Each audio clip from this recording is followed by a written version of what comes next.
నమస్తే. Tirumala లడ్డుపై special focus కు స్వాగతం. కలియుగ వైకుంఠంగా పేరుంది వేదాలే శిలలై వెలిసిన కొండ. భక్తజనం ముక్త కంఠంతో ఎలుగెత్తి పిలిచే తిరుమల కొండ, వెంకటేశ్వరుడు వెలిసిన కొండ. ఆ కలియుగ బ్రహ్మాండ నాయకుడి దర్శనానంతరం అందరూ ఎంతో భక్తి భావంతో స్వీకరించే ప్రసాదమే లడ్డు. ఎన్ని లడ్డులున్నా స్వామివారి లడ్డుకి ఉన్న ప్రాముఖ్యత అంతా ఇంతా కాదు. ఈ లడ్డు రుచి, సువాసన ఈ భూ ప్రపంచంలో ఏ లడ్డుకు ఉండదంటే అతిశయోక్తి కాదు. మరి అంతటి ప్రాముఖ్యత ఉన్న శ్రీవారి లడ్డు ప్రసాదం విశేషాలేంటి? లడ్డు తయారీలో ఏ పదార్థాలు ఉపయోగిస్తారు? లడ్డు వెనుక ఉన్న చారిత్రక నేపథ్యం ఏంటి చూద్దాం. ప్రపంచంలో ఇతరులు అనుకరించడానికి వీలు లేకుండా భౌగోళిక ఉత్పత్తి లైసెన్స్ ఉన్న ఏకైక లడ్డు తిరుమల శ్రీవారి ప్రసాదమైన లడ్డు. అంటే తిరుమలేసుని లడ్డు తయారీ పద్ధతిని ఎవరూ కాపీ కొట్టకూడదని దీని అర్థం. తిరుమల ప్రసాదంలో 15వ శతాబ్ది నుంచి 20వ శతాబ్ది తొలినాళ్ల వరకు ఇప్పుడు లడ్డుకున్న స్థానం అప్పట్లో వడకు ఉండేది. అప్పట్లో శ్రీవారికి నైవేద్య వేళలు ఖరారు చేసిన సమయాల్లోనే తిరుమల దర్శనానికి వచ్చే భక్తులకు ప్రసాదాలు పంచేవారు.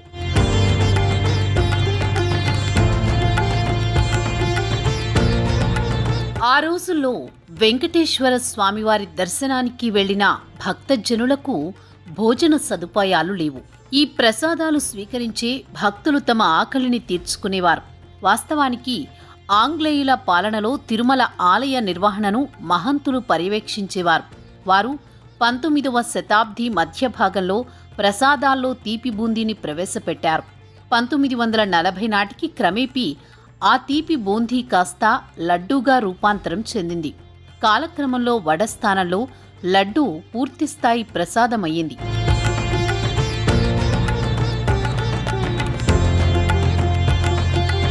సంస్కృతములో లడ్డుకము, లాడుకము, లట్టికము అని, తెలుగులో అడ్డుకము, లడ్వము, తమిళంలో ఇల్లట్టు, లట్టు, లట్టుక అని లడ్డూలను పిలుస్తారు. 12వ శతాబ్దికి చెందిన మానసోల్లాస గ్రంథంలో వీటి ప్రస్తావన ఉంది. తిరుమలలో మూలమూర్తి కొలువై ఉండే గర్భాలయానికి శ్రీవారి పోటు అంటే వంటశాలకు ముందు వకుళామాత విగ్రహాన్ని నెలకొల్పారు. వాస్తు ప్రకారం ఆగ్నేయంగా నిర్మించిన చోట పోటు ప్రసాదాలను తయారు చేస్తారు. అలా తయారైన ప్రసాదాలను శ్రీనివాసుని మాతృమూర్తి వకుళామాత విగ్రహం వద్దకు తీసుకువెళతారు. అక్కడ వకుళామాత ముందు ఉంచిన తర్వాత స్వామివారికి నైవేద్యంగా సమర్పించడం అనేది తరతరాలుగా ఆనవాయితీగా వస్తోంది.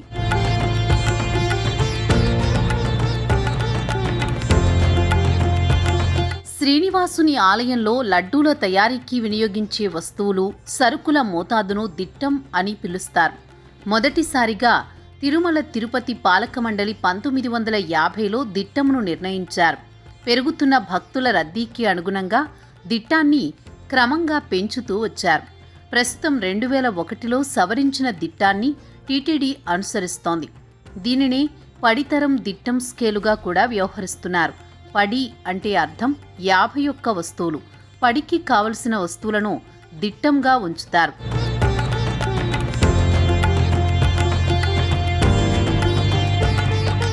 అలా ఉగ్రాణం అంటే స్టోర్ నుంచి వస్తువులను సమకూర్చుతారు. వాస్తవానికి మొదట్లో 5100 లడ్డూలు మాత్రమే తయారు చేసేవారు. దానికి తగ్గట్టుగా కావలసిన దిట్టాన్ని కిలోల్లో సమకూర్చేవారు. తిరుమలకు భక్తుల తాకిడి పెరిగిన తర్వాత అంటే 2001లో ఈ దిట్టంను సవరించారు.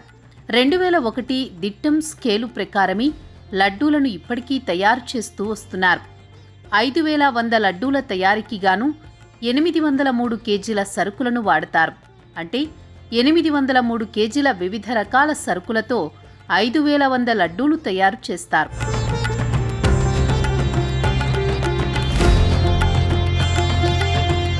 తిరుమల యాత్ర ఒక ఎత్తు, అక్కడ దొరికే ప్రసాదం మరో ఎత్తు. 7 కొండలు ఎక్కి కొండపై అడుగు పెట్టగానే దానికోసమే కళ్ళు అన్వేషిస్తుంటాయి.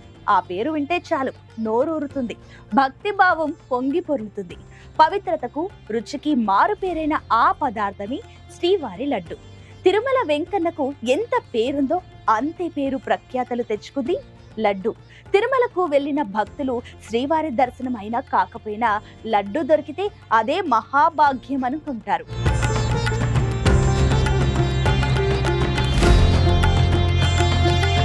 తిరుమల వెళితే దర్శనంతో సమానంగా పవిత్రంగా భావించేది ఈ లడ్డూనే. ఎవరు తిరుపతికి వెళ్లినా ప్రసాదం ఎక్కడా అని ఆత్రంగా వెతికేది ఈ లడ్డూ కోసమే. ఎవరు తిరుమలకు వెళ్ళొచ్చినా ఇంటికి వచ్చి దీపారాధన చేసి నైవేద్యం పెట్టేది ఈ లడ్డూనే. అమెరికాలో ఉన్నా ఎవరు ఇండియా నుంచి వస్తున్నా అడిగేది ఈ లడ్డూ కోసమే. ఎప్పుడూ తెలుగు గడ్డకు వచ్చినా తిరుమలకు గబగబా మెట్లెక్కి శ్రీవారిని దర్శించి ఆ స్వామి వరప్రసాదంగా కళ్ళకద్దుకుని తినేది ఈ లడ్డూనే.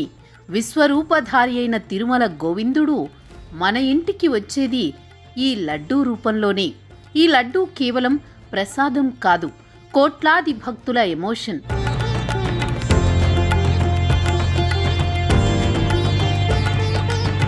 అఖిలాండ కోటి బ్రహ్మాండ నాయకుడైన శ్రీవారు ఉత్సవ ప్రియుడు, అలంకార ప్రియుడు, కైంకర్య ప్రియుడే కాదు, నైవేద్య ప్రియుడు కూడా.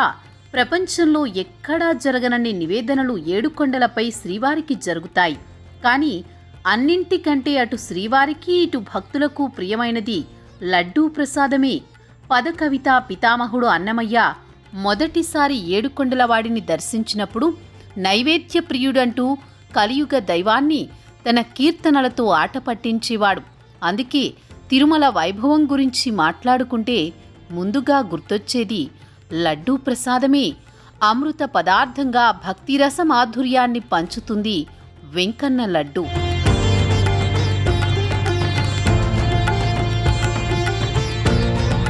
భక్తకోటికి అమృత పదార్థమైన తిరుమల వెంకన్న లడ్డూకు దాదాపు 310 ఏళ్ల చరిత్ర ఉంది. 1715లో తిరుమలేశుడికి లడ్డూ ప్రసాదం అందుబాటులోకి వచ్చింది.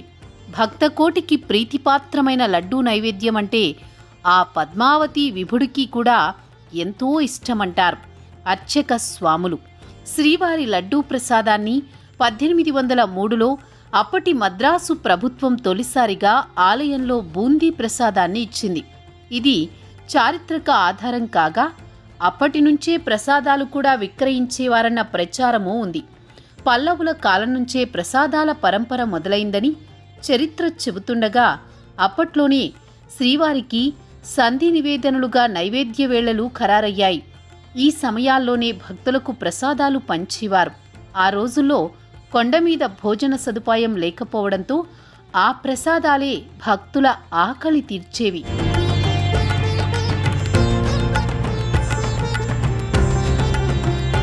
1940 నుంచే తిరుమల లడ్డూ భక్తుల చేతికి అందింది.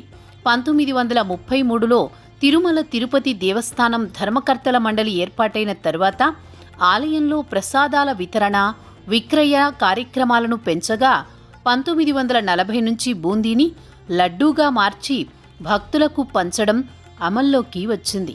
లడ్డూల తయారీకి వాడాల్సిన సరుకుల మోతాదును దిట్టం అనేవారు. 1950లో తొలిసారిగా టీటీడీ ధర్మకర్తల మండలి ఖరారు చేసింది. దిట్టం పరిమాణాలను ఖరారు చేసిన టీటీడీ అవసరాలతో పాటు పెరుగుతున్న భక్తులకు అనుగుణంగా పెంచుతూ వస్తోంది. 2001లో సవరించిన దిట్టాన్ని అనుసరిస్తున్న టీటీడీ లడ్డూ ప్రసాదాన్ని తయారు చేస్తోంది.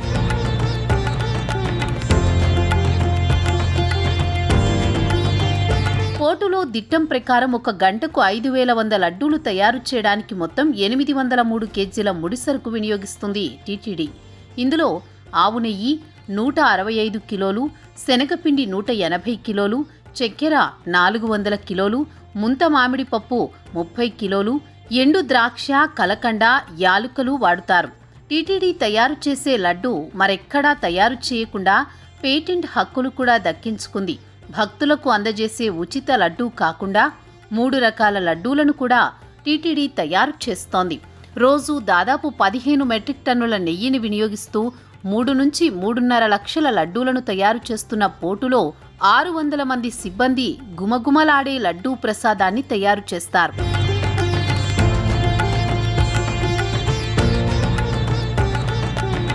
అఖిలాండ కోటి బ్రహ్మాండ నాయకుడు శ్రీ వెంకటేశ్వర స్వామి ఏడుకొండలపై వెలిసిన తిరుమల పుణ్యక్షేత్రం కలియుగ వైకుంఠం. నిత్యం లక్షలాది మంది భక్తులు స్వామిని దర్శించుకుంటూ పరవశించిపోతుంటారు. మన దేశం నుంచే కాకుండా ఇతర దేశాల నుంచి కూడా వెంకన్న దర్శన భాగ్యానికి తహతహలాడుతారు. శ్రీనివాసుని తర్వాత అంతటి ప్రాముఖ్యత స్వామివారి ప్రసాదమైన లడ్డూకే దక్కింది.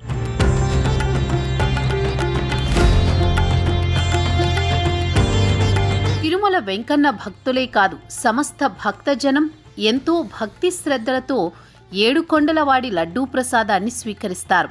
తిరుమల నుంచి తీసుకెళ్లిన లడ్డూను ప్రసాదంగా స్వీకరిస్తారు. ఆప్యాయంగా బంధువులు, చుట్టుపక్కల వారికి పంచిపెడుతుంటారు. ఈ లడ్డూలో ఏం ప్రత్యేకత ఉందో గాని అదే ముడి పదార్థాలతో మరో చోటు లడ్డూను తయారు చేసినా ఆ రుచి రాదంటారు భక్తులు. ఆలయంలోని బంగారు బావి నీటిని లడ్డూ తయారీకి వాడడమే ఇంతటి రుచికి కారణమని భావించేవారు ఉన్నారు.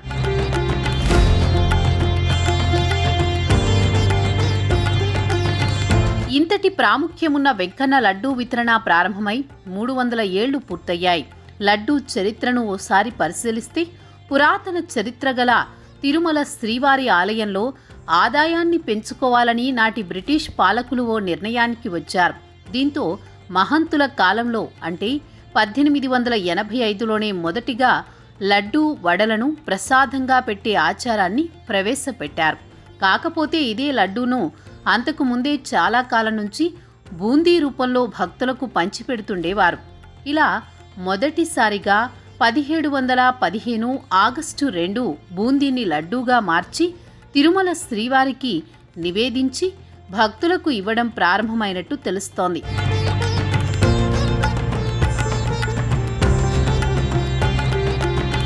తిరుమల శ్రీవారి ఆలయాన్ని మహంతులు నిర్వహిస్తున్న కాలంలో రోజుకు 2000 మంది భక్తులు స్వామి దర్శనానికి వచ్చేవారు. అలా దర్శనానికి వచ్చిన భక్తులకు ఈ లడ్డూ ప్రసాదాలను విక్రయించేవారు. తద్వారా వచ్చే ఆదాయాన్ని ఆలయ నిర్వహణకు, అర్చకుల జీతభత్యాలకు, శిస్తులకు వాడేవారు.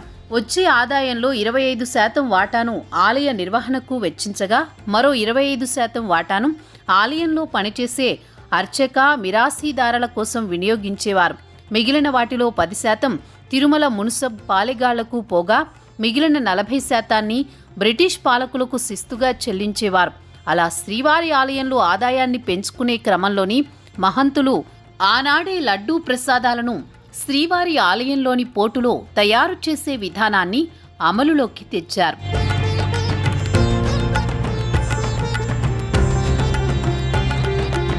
రోజురోజుకి శ్రీవారి లడ్డూ విక్రయాల్లో ఆదాయం పెరగడంతో పాటు ఆలయానికి వచ్చే వీఐపీ భక్తుల తాకిడి కూడా పెరిగింది. దాన్ని గుర్తించిన టీటీడీ నాటి పాలకులు లడ్డూలో నాణ్యతా ప్రమాణాలపై దృష్టి పెట్టారు. మొదటగా 1949లో ప్రత్యేకంగా లడ్డూ తయారీకి దిట్టంను ప్రవేశపెట్టారు. దాని ప్రకారమే లడ్డూ బరువు 175 గ్రాములు ఉండేలా నిర్ధారించారు.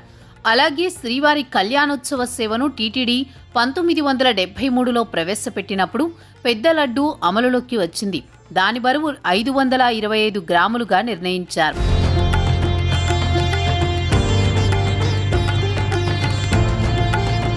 అలాగే లడ్డూ తయారీకి శనగపిండి, ముంతమామిడి, ఎండు ద్రాక్ష, యాలకులు, ఆవు నెయ్యి, కుంకుమ పువ్వు, కలకండ, బాదం పప్పు, బెట్టంను వాడాలని తీర్మానించారు. అయితే 1956లో టీటీడీకి బెల్లం కొరత రావడంతో బెల్లం బదులుగా లడ్డూ తయారీకి చక్కెర వాడకాన్ని టీటీడీ అనుమతించింది. 1985లో శ్రీవారిని దర్శించుకుని వచ్చే భక్తులకు 100 గ్రాముల చిన్న లడ్డూలను ఉచితంగా ఇచ్చే విధానాన్ని టీటీడీ ప్రవేశపెట్టింది. 1995 వరకు రోజుకు 1,00,000 లడ్డూలు, 2000 పెద్ద లడ్డూలు, 1000 వడలను తయారు చేసేది టీటీడీ.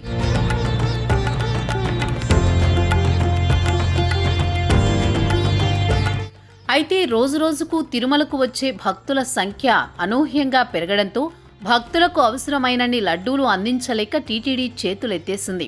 దీంతో లడ్డూకున్న డిమాండ్ను గుర్తించిన దళారులు, ఇతర వ్యాపారులు 10 రూపాయలున్న చిన్న లడ్డూలను 25 రూపాయలకు బ్లాక్లో అమ్మేవారు. దీన్ని అరికట్టాలని నిర్ణయించిన టీటీడీ లడ్డూ ఫ్రీ మార్కెటింగ్ విధానాన్ని ప్రవేశపెట్టింది. లడ్డూ తయారీకి ఉపయోగించే బూందీ కౌంటర్ను ఆలయం బయట ప్రాంతంలో 2010 ఫిబ్రవరిలో నిర్మించింది. అప్పటి నుంచి అదనపు లడ్డూల కౌంటర్లను ఏర్పాటు చేసి ఒక్కో లడ్డూ 25 రూపాయల చొప్పున విక్రయించడం ప్రారంభించింది.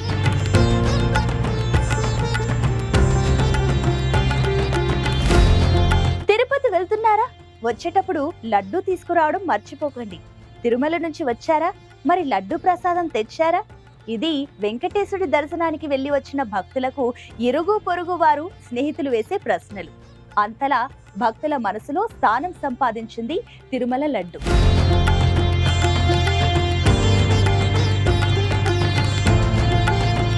మూడు శతాబ్దాలకు ముందు నుంచే తిరుమల లడ్డూ ప్రస్థానం అంచెలంచెలుగా అప్రతిహతంగా సాగుతోంది. ఒకప్పుడు చిన్న లడ్డూలకే పరిమితమైన తిరుమల శ్రీవారి లడ్డూ ప్రస్తుతం రోజుకు 2 నుంచి 3 లక్షలు తయారు చేస్తున్నారు. దీనివల్ల చిన్న లడ్డూల బ్లాక్ మార్కెటింగ్ను 90% వరకు టీటీడీ అరికట్టగలిగింది. 2010 జూన్లో శ్రీవారి లడ్డూ కోసం గ్లోబల్ ఇండికేషన్ గుర్తింపు వచ్చింది.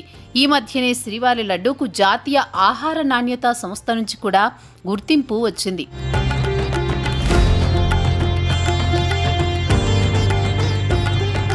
తిరుమలకు వచ్చే భక్తులకు స్వామివారి దర్శనం తర్వాత అంతటి తృప్తిని ఇచ్చేది లడ్డూ మాత్రమే.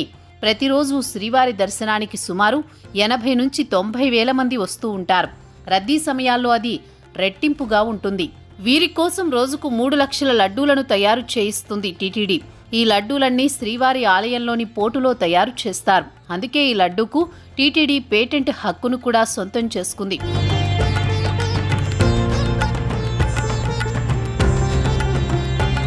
కాలక్రమంగా లడ్డూల తయారీ విధానంలో మార్పులు వచ్చాయి. తయారీదారులు తగ్గిపోవడంతో నాణ్యతలో మార్పులు వచ్చాయి. ఇటీవల కాలంలో లడ్డూ సైజు తగ్గిందంటూ భక్తులు కూడా ఆవేదన వ్యక్తం చేశారు. దీంతో అధికారులు నష్ట నివారణ చర్యలకు దిగారు. భక్తులే నేరుగా బరువును తనిఖీ చేసుకునేందుకు లడ్డూ విక్రయ కేంద్రాల దగ్గర తూకపు యంత్రాలను ఏర్పాటు చేశారు.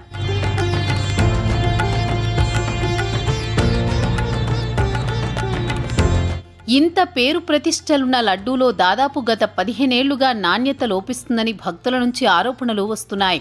ఎంతో ప్రాముఖ్యత కలిగిన లడ్డూ విషయంలో టీటీడీ నిర్లక్ష్యం చేస్తుందని ఆవేదన వ్యక్తం చేస్తున్నారు. ఒకప్పుడు సువాసనలు వెదజల్లే లడ్డూలో ప్రస్తుతం ఆ పరిమళం కరువైందంటున్నారు. నెయ్యి నాణ్యత లేకపోవడం వల్లనే త్వరగా పాడైపోతున్నాయన్న వారు లేకపోలేదు.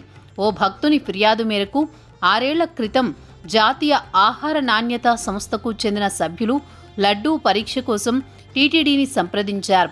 అయితే ఆలయంలోని లడ్డూ పోటులో పరీక్షలు ఆగమ నిబంధనల ప్రకారం కుదరదని టీటీడీ తెలపడంతో ఆ ప్రయత్నం నుంచి వెనక్కి తగ్గిందా సంస్థ. ఆ తర్వాత అదే సంస్థ నుంచి లడ్డూకు నాణ్యతా గుర్తింపు లభించడం విశేషం.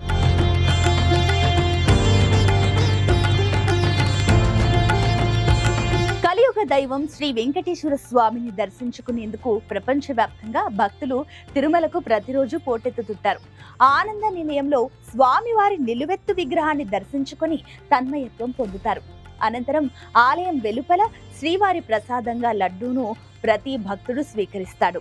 పచ్చకర్పూరం, నెయ్యి, ఎండు ద్రాక్ష, జీడిపప్పులతో పాటు యాలకుల వాసనతో గుమగుమలాడే శ్రీవారి లడ్డు ప్రసాదం వెల సులభం, ఫలమధికం.